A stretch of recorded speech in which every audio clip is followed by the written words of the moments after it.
see Coach Jim Mora there in the background. He's going to join us on set in just a few moments' time to take a closer look at what happened last season. One of those unforgettable moments. Jerry Neuheisel really saving the day against Texas. Brett Hundley, and obviously what he's been able to accomplish, and the success that UCLA has had against rival USC. And of course, at the end of the season, stopped by Stanford, not exactly what the Bruins were hoping for, as I made reference to. Jim Mora joining us on set. So many veterans that are back in the fold. Got all these starters that are back in, yet it all circles around one position that I'm sure you've been asked about once or twice today.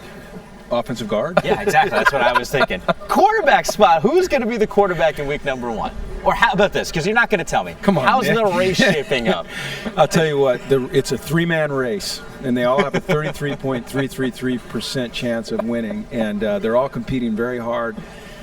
I'll say this, whichever of the 3 men earns that job, they will have earned it, number 1, and through that they will have earned the trust and respect of their teammates, and they should have great confidence knowing that they did earn it. And I think we have 3 tremendous young men vying for that spot. Jerry Neuheisel, who we saw there, against Texas, he came in, and it was a storybook moment. It really was. And you really couldn't draw it up any better. His dad's a UCLA legend, was the MVP of the Rose Bowl. Jerry comes in at Texas, the blonde hair flowing, hoisted on the shoulders and carried off. It was awesome.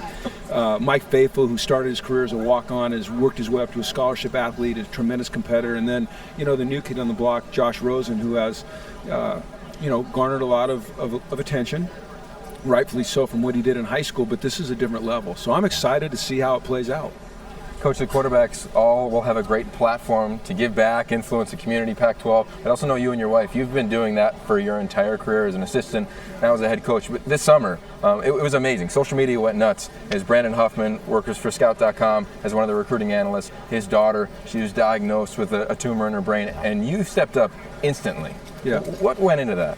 Well, I just believe that it's our responsibility as human beings to help those that maybe need a hand, reach back and pull someone forward. And Avery Huffman, I don't know Avery, but I know Brandon, have tremendous respect for him. I think we all do across the country. He's Scout's national recruiting analyst. And you read that heartbreaking story, and it just made sense to Shannon and I that this is something that we're going to get involved with and do all that we can do in our own little way to try to help that family find some comfort and really more relief for Brandon. He's facing a situation with a 6-year-old daughter that none of us ever want to face in our lives. And we have kids. I have 4 kids, and I just wanted to try to find some small way to offer him some comfort and relief. And so that's what we did. Jim, I read something where you talked about the maturity of your team after spring ball, and as a former coach, I always thought that when I had self-police teams, that gave me my best chance. And you got 17 of 22 guys returning. Nick, you're so right. I came out of spring with this feeling that we were much further along emotionally than we'd ever been, and physically certainly just because of the work they'd done, but able to handle 15 consecutive practices without having a lull. Understanding as a group, Jake Brendel and these guys that are with me today, when if it looked like it might be going the wrong way, to right it right away where I didn't have to step in. The greatest team I was ever a part of was the San Francisco 49ers when Coach Walsh was there, and I was with Coach Mariucci, and there was this environment of peer-to-peer accountability, as you say, self-policing environment, where when the players own the team, then you have a chance to be successful. And I'm seeing that start to happen, and it's exciting for me. Absolutely. Those were always my best teams when those guys took ownership. Coach, a lot of veterans on your team, and now you have a veteran defensive coordinator. Not a first-time defensive coordinator. What's Tom Bradley been like scrapped now on that side of the defense? He's scrapped. He's great. The thing about Tom is that he's been so successful. Much like, you talk about successful defensive coach right here. He's our guy. But scrap, his entire career is college football. It's what he knows. It's what he's ingrained in. He's a great recruiter. He's a just amazing man that the players have just surround him, because he just pours out love and respect and admiration, and the way he treats them, the way he talks, and his pedigree and the success he's had and his knowledge, and then he comes in with this aggressive attitude towards how we're going to play defense, and it's reflected in everything he says, and every day the way he acts is just this passion to be great. And it's not his ego that he's satisfying. His ego is about making sure that the players are in a position to satisfy their dreams. It's really cool. I sit with him in the special teams meetings, and he's an old man. And if the special teams coach says something that he doesn't necessarily agree with, it's like, He didn't really say it to me, and then he passed me a piece of paper with a note, and we implement it because the guy knows. Coach, one of the fascinating things from last season to this year, we kept calling the conference of quarterbacks. And a big reason why was the guy that was on your roster, and Brett Hundley. And then this year, it seems like the attention has shifted to the running backs, the conference of running backs. And yet you have a guy in Paul Perkins who, is one of the more talented guys. Do you think he still gets, though, enough respect? Because we just had Storm Bars Wood on set, and I said, your name's not popping up on lists, which is surprising me. And then I see, the accolades that Paul Perkins has earned, and maybe it doesn't go with what the statistics or his impact is on the football field. You know what? And he doesn't care one bit, because Paul's all about the team and team success, and he'll be the first one to tell you that the reason that he has success is because he's got an offensive line that does a tremendous job up front. He's got receivers that go down the field and make blocks 30 yards down the field to spring him for some big games. He's had a quarterback that was a threat as well. For Paul, the thing that I admire the most is his selflessness, and his commitment to the team.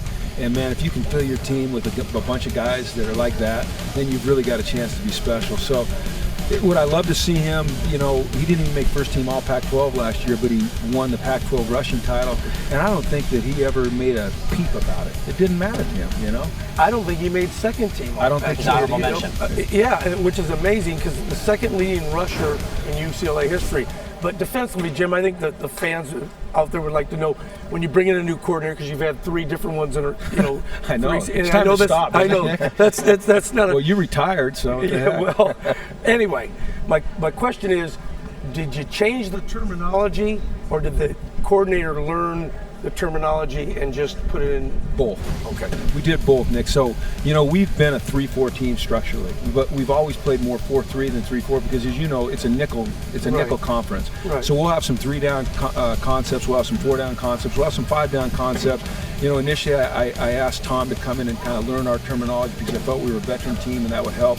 But as he became more ingrained in what we were doing and understood it more and more, then, with his experience, he was able to offer some things that maybe simplified things for our players, made more sense to our players, and so it's been a real melding of those two philosophies, and it's worked very, very well so far. Our defense looked good in the spring, and they understand his philosophy and our concepts. Coach, looking forward very much to see your team on the football field this upcoming season. We showed you with the putter there. Golf game okay?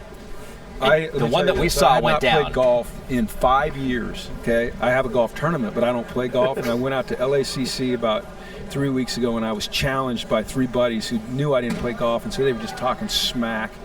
Okay, one of them, whose daughter is on set here, Claudette Patterson, Heroes of Mark, and I went 40-47 with double bogey on the last three holes. So that's not too shabby. You just call me skills. natural. Yeah. I'm a local golfer. I'm always jealous when I hear stories like that, knowing what my golf game is. Coach, appreciate once again you stopping by. Wish you nothing but success.